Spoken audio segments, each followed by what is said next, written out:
Looking to tonight, the Lakers could pass the Nuggets if they win their matchup, but all eyes are on the Timberwolves. They won 4 straight, 7 of their last 8, but they face the third hardest remaining strength of schedule. That according to our ESPN analytics. As our NBA reporters assemble, Ramona back, Tim McMahon, Dave McMenamin are with us. We just saw the West standings. Spurs are in second, 3.5 games behind the Thunder. Ramona, I want to start with you.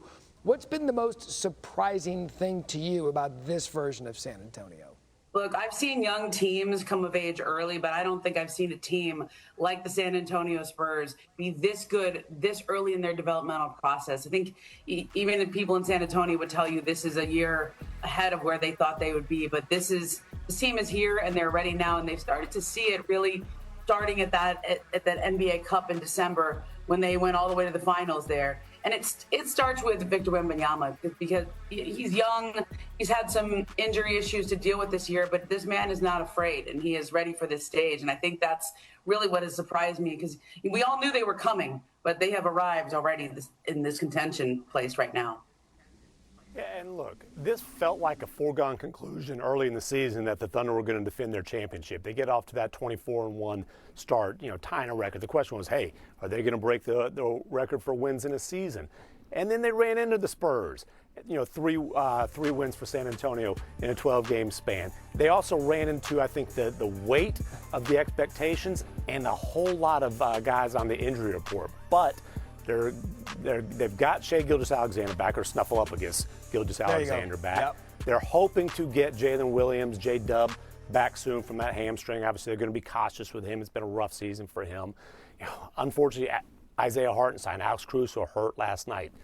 This is a team, though, despite all the injuries, despite the bullseye on their back, here they are with the best record in the league and remain the favorite to defend their championship. Yeah, we've seen this in the NBA, and the Warriors are the ones that come to mind. You just kind of saw them grow little by little from a young team to go on to be a dynasty. You wonder if OKC is that team coming up next, or a young San Antonio team with maybe the most budding superstar in the entire league. McMenamin, the Lakers and Rockets, they sit at 3rd and 6th in the standings respectively. Game and a half separating those two. They've been disappointing at times this season. What have you been seeing from each of them? Start with the Lakers.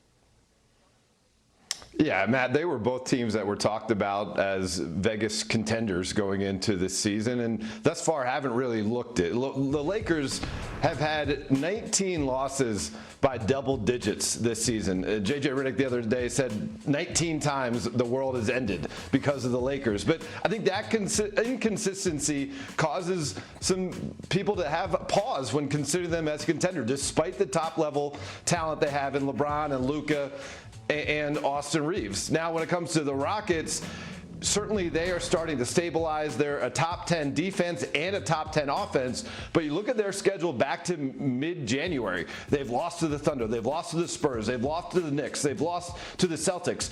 The top echelon teams in the league are beating them. So do they really belong in that same conversation with those other teams? Tim and Ramona, I'm going to get you in on each of these teams. Ramona, I'll start with you. Tim, you follow.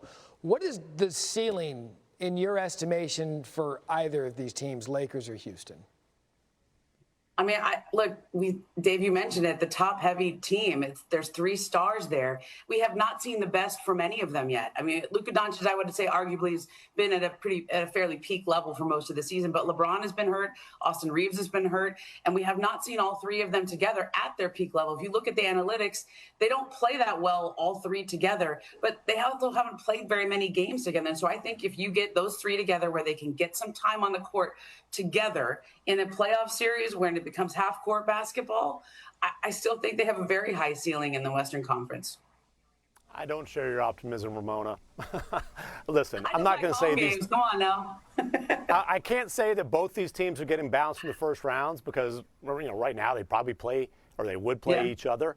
But I think that the Rockets are the return of 2 key veterans this summer away from being a potential contender. That's obviously Fred VanVleet and Steven Adams. And then the Lakers are a roster reconstruction away from being a contender. They need to build a defensive-minded supporting cast around Luka Doncic and Austin Reeves. That means likely moving on from LeBron James, certainly moving on from LeBron James at a $50+ million salary. So, again, if we want to talk about these teams as potential contenders, we need to wait until the fall. It's not happening this spring.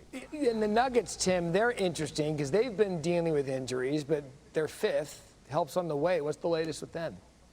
Well, Aaron Gordon's return is very, very soon. Dave's not going to see him tonight in Denver when the Lakers see the Nuggets, but they've got a back-to-back. The hope, I'm sorry, did I say Aaron Rodgers? Aaron Gordon. The hope is that Aaron Rodgers is a whole different deal. The hope is that Aaron Gordon will be on the floor tomorrow night against the New York Knicks. Now, that is written in pencil. That is not written in stone, but they're hoping to get him back. And he's the difference for them defensively from being very good statistically to a complete disaster. Peyton Watson, a little bit further away, but he's close.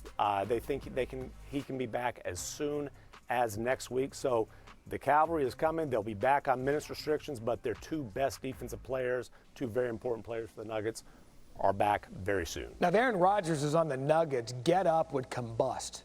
It would actually cut into our show right now. All right, so we've hit on a bunch of teams. I want each of you to give me a dark horse that you think gets in the tournament and makes a deep playoff run in the West. Dave, I'll start with you.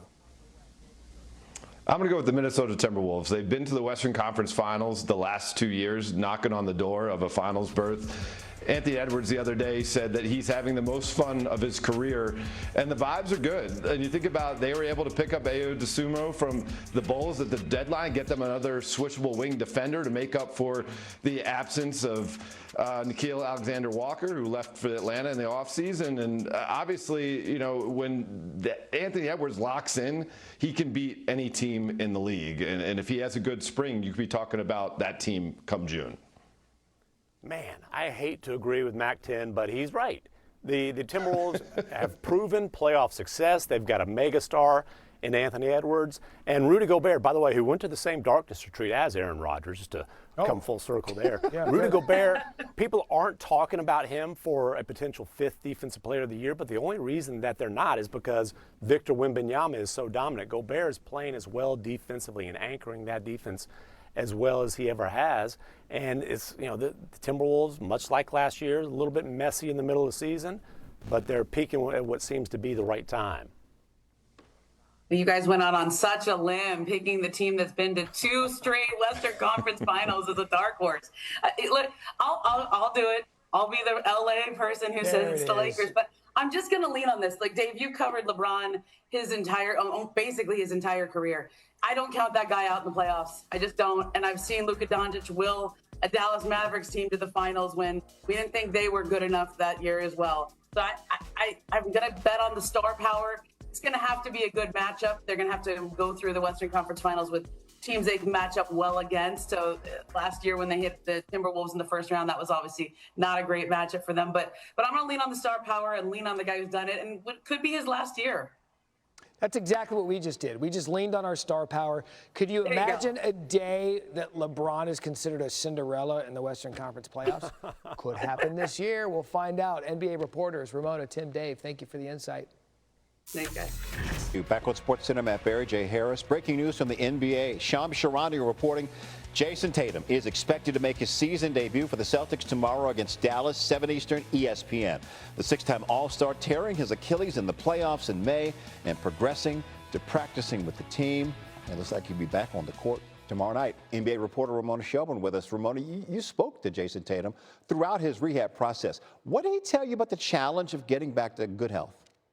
You know, I saw him maybe a couple weeks ago in Los Angeles, and he essentially said to me, he goes, just every single day is so monotonous. It's the same thing over and over and over. But his North Star has always been the idea that he could come back this year and give the Celtics a chance in the playoffs, that he can get back and play where he left off last year.